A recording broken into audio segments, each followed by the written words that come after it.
Hello and welcome to Hank Games Without Hank. My name is John Greeno, the manager of the Swoodilypoopers, currently in 4th, and as you can see, it is raining in England. That's shocking, but because it is very cold, that rain is coming down as snow. Today we are starting, not necessarily our best team, to be perfectly upfront with you. The Capital One Cup quarterfinals are coming up. That's our next game, and we're playing Tottenham. I'm pretty intimidated by the prospect of playing Tottenham. So Leroy Williamson and John Green are both on the bench today. Andy Rooney and Collins starting up front. I'm giving them another chance. They've gotten many chances, and they haven't really produced yet. But I'm giving them another chance. I almost started Lovegood Bedwell, but in the end I decided that I couldn't do it just because Green Eggs and Foderingham, I feel like he needs to be zoned in for Tottenham, and if he gets a bunch of time off, I feel like that's not going to be good for him. Today I'm going to talk about settings and why I set my books where I did, and why I think I find the ways. Really Green Eggs and Foderingham? That should really make the Swindon highlight reel. Why I set my books where I do and not other places. You know, sometimes it is a function of my life. I like to set books in places I know well because it's cliche to say that the setting should be a character in your story, and I think in general it's a bit overplayed for sort of like setting-heavy writers. Oh, that could have been a goal, but it wasn't. To be like, oh, you know, like setting is such a huge part of my work and blah, blah, blah, blah, blah. But it is an important part of my work nonetheless. It's something that really interests me, the way that places sort of like define us and our understandings of ourselves and stuff. And so when I was writing Looking for Alaska, I wanted it to set it in Birmingham because the boarding school that I went to was near Birmingham, and also because I kind of wanted to. So that was the obvious reason. The less obvious reason was that I really wanted to write about what I saw as like the new South. You know, I wanted to be a Southern writer who was writing about the South as I saw it, where it was still still distinct in important ways from from the North, and still, you know, culturally its own thing, but not quite to the extent that you might think, judging from the way like country music talks about the South, for instance. We're getting some good shots in, but everything's coming to nothing.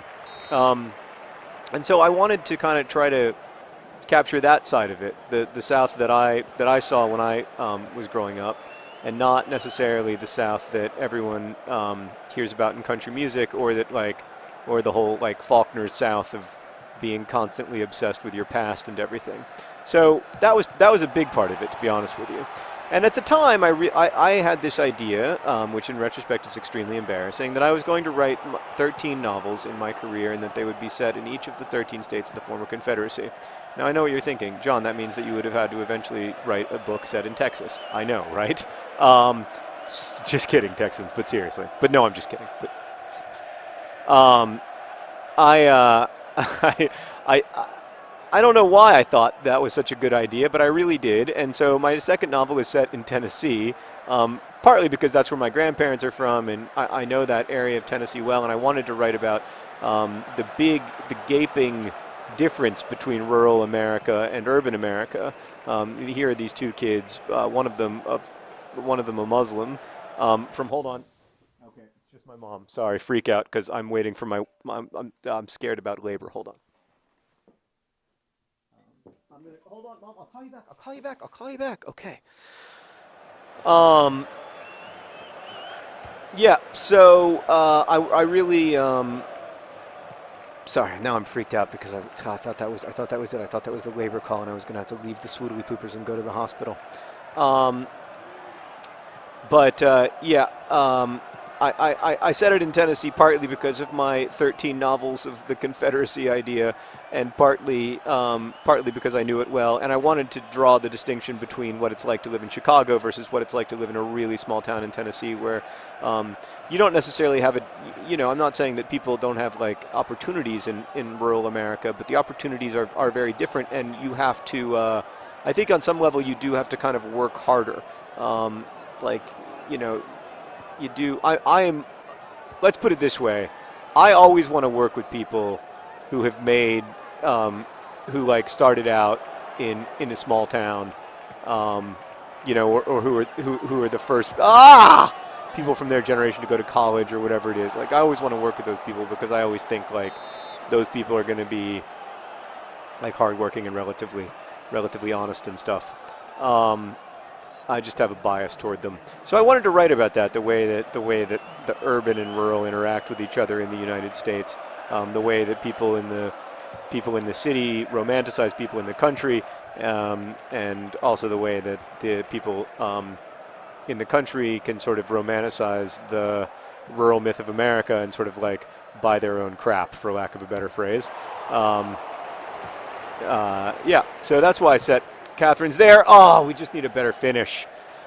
And then Paper Towns, there was a third state in the Confederacy, the state of Florida, which is also the state that I grew up in. So it's a place that I was really interested in. I grew up in Orlando. So I am deeply from there, like it is probably more than any other place, the place that is in my DNA from having been a kid there and, like having had as a kid such strong opinions about Orlando, this weird transient town that people visit but don't actually live in, that people are always flying into but never staying at, and I always felt the tension of being a kid who did live there. You feel almost it's a very strange feeling to live. Like the Orlando airport when I was a kid, I remember they like the monorail used to say, "We hope you enjoy your visit," because it was so unlikely that someone could actually live there that they didn't even bother to say, "Welcome home," or they just said like, "Please enjoy your time at Disney World." And so I wanted to set a book there, particularly Paper Towns, because it's a story about that urge to leave. That many of us feel when we're in high school. Terrible pass. That urge to get out, to be free from the constraints of the social order, and it is a weird thing to look up every day and see all these people getting out of this town that you want to get out of, and feeling like you can't get out of it. And I think that's a lot of what motivates Margot and moves her and makes her want to be out so much. And also I wanted to write about the way that we abandon spaces, and Orlando is a great town for that because it is a place that's constantly in a state of abandonment based on whatever is or is not the cool, the cool theme park of the moment. So that was why Orlando. But again, that's another place that I knew well, so it was easy for me to make that decision. Like I didn't have to sort of, and I like writing about places I know because I just feel very comfortable with it. When it came time, and Will Grayson is set in Chicago, again, a city I've lived in. Oh, get it! Oh, for the love of everything holy! Collins! You're wide open. Probably could have settled. No, I don't think I did have time to settle. I think I made the right decision.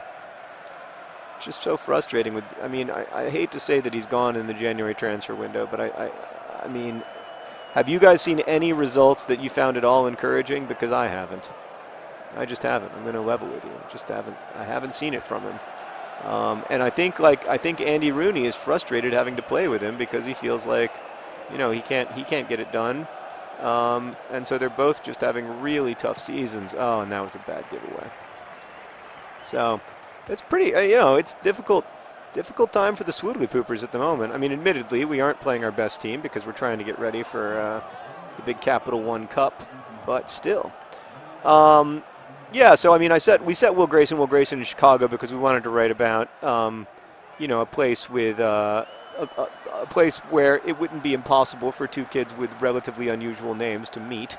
And we also wanted to write about, kind of like the distance of suburbs, like the way that living in two different suburbs really is in many ways like living in two different states or whatever. There's such a distance culturally in terms of economic, socioeconomic status, all that stuff. Like it's just so different to live in Schaumburg versus Evanston. Oh God, run! Run, run, run. Yes. And then when it came time to write The Fault in Our Stars, that was the first time I set a book in a city, or at least partly in a city I didn't know very well. Skullbone, what is it called in the book? Gutshot, sorry. I always call things by their real names. Gutshot in Catherine's is based on a town called Skullbone, Tennessee, where my grandmother's from, and I knew it fairly well, but I fictionalized it a ton. But writing about Amsterdam was very different because when I wrote almost all of that, I'd spent maybe 10 or 12 days in Amsterdam, so not that much time at all.